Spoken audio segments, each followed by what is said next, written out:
En la primera mitad del siglo XX, Berlín era una ciudad de contrastes, una metrópolis donde florecía la diversidad, especialmente durante la República de Weimar. Los clubes nocturnos, las cabarets y los bares que atendían a la comunidad homosexual formaban parte del corazón cultural de la ciudad. Sin embargo, con la llegada al poder del partido nazi en 1933, esta libertad y diversidad serían aplastadas bajo una ideología que promovía la pureza racial y la intolerancia.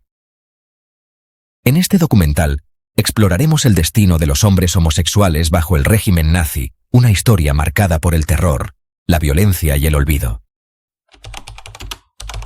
Durante la República de Weimar, desde 1919 hasta 1933, Berlín emergió como un refugio para las minorías sexuales.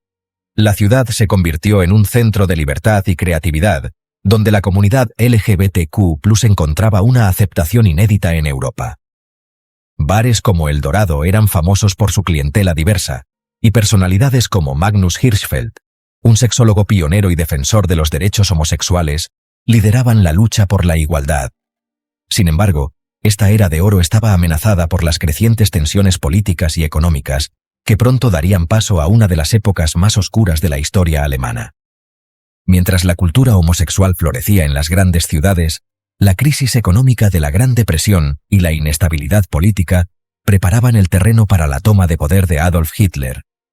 En 1933, el partido nazi capitalizó el miedo y la desesperación del pueblo alemán, prometiendo restaurar la grandeza nacional y erradicar la degeneración percibida en la sociedad.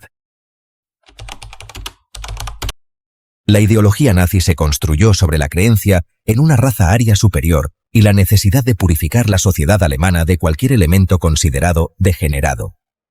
Los homosexuales fueron rápidamente señalados como enemigos del Estado, ya que su existencia desafiaba el ideal de la familia ario-cristiana.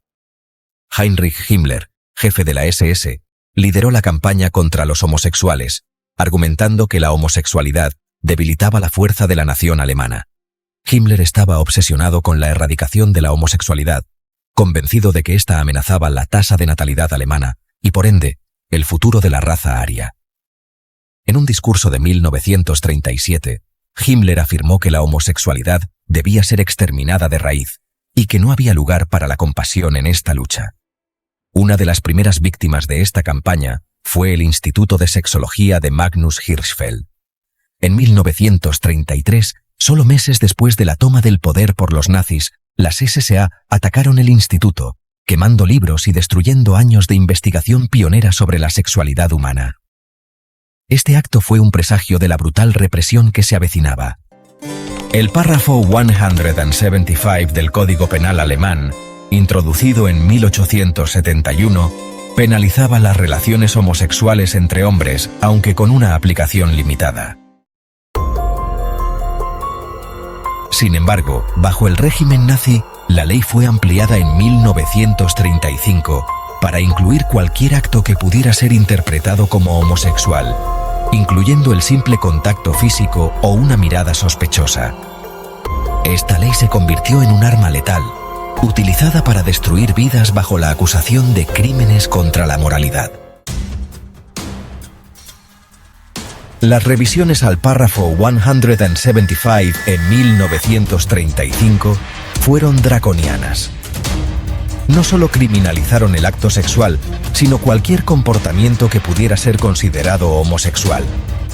Esto permitió a la policía y la Gestapo arrestar a hombres basándose en rumores, sospechas o incluso venganzas personales. Entre 1935 y 1945, más de 100.000 hombres fueron arrestados bajo el párrafo 175 y aproximadamente 50.000 fueron condenados. Los juicios eran a menudo una farsa, con condenas prácticamente aseguradas.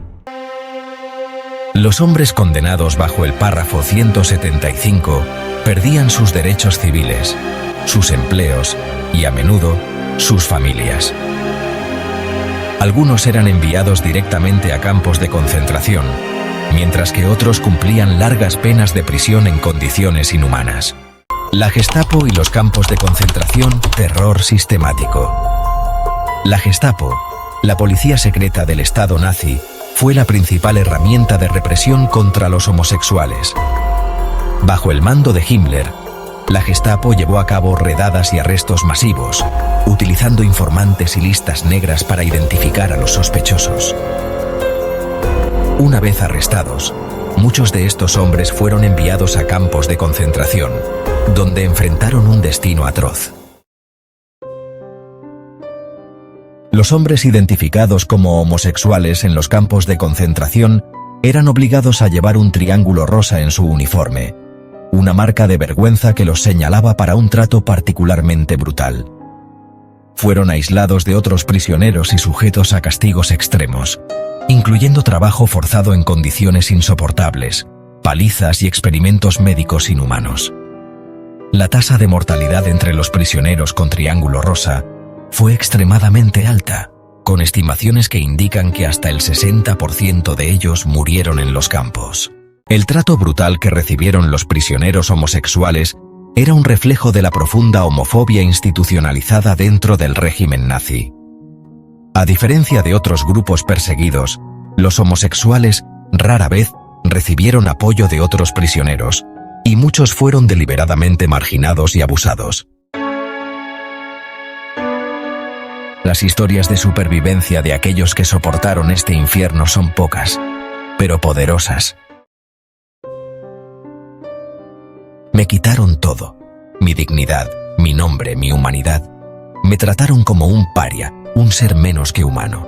Pero aún así, me aferré a la vida, porque quería que el mundo supiera lo que nos hicieron. Con la caída del Tercer Reich en 1945, los horrores de los campos de concentración se hicieron evidentes al mundo. Sin embargo, para los prisioneros homosexuales, la liberación no trajo justicia ni reconocimiento. Las condenas bajo el párrafo 175 no fueron anuladas, y muchos hombres fueron obligados a cumplir sus sentencias incluso después del final de la guerra. Los registros de los campos identificaron a estos prisioneros como criminales comunes, no como víctimas de la persecución nazi. La sociedad de la posguerra, tanto en Alemania Oriental como Occidental, continuó considerando la homosexualidad como un delito. Esto llevó a una trágica situación en la que los homosexuales que sobrevivieron a los campos no fueron vistos como víctimas, sino como delincuentes. No recibieron compensación ni reconocimiento, y la mayoría de ellos vivió en silencio, ocultando su sufrimiento.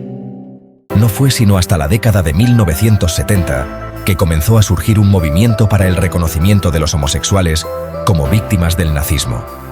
Sin embargo, el camino hacia la justicia fue largo.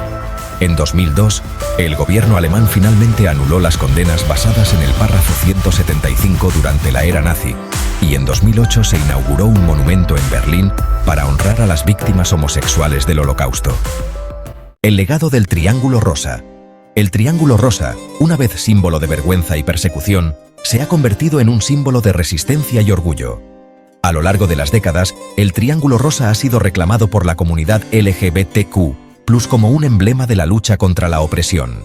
Monumentos, placas conmemorativas y museos en toda Europa ahora honran a aquellos que fueron perseguidos por su orientación sexual durante el Tercer Reich, asegurando que sus historias no sean olvidadas. Recordar a las víctimas homosexuales del Holocausto no es solo un acto de justicia histórica, sino una advertencia sobre lo que puede suceder cuando el odio y la intolerancia se normalizan. Es un recordatorio de que la lucha por los derechos y la dignidad es continua, y que nunca debemos olvidar a aquellos que sufrieron y murieron simplemente por ser quienes eran. Hoy, el legado del Triángulo Rosa vive en la lucha por la igualdad y la justicia. Los monumentos y ceremonias no solo recuerdan a los que perecieron, sino que también inspiran a las nuevas generaciones a seguir luchando contra la discriminación y el odio en todas sus formas. Si te ha gustado el video, no olvides suscribirte para más contenido de historia, y deja un me gusta si crees que lo hago bien. Nos vemos en otra batalla.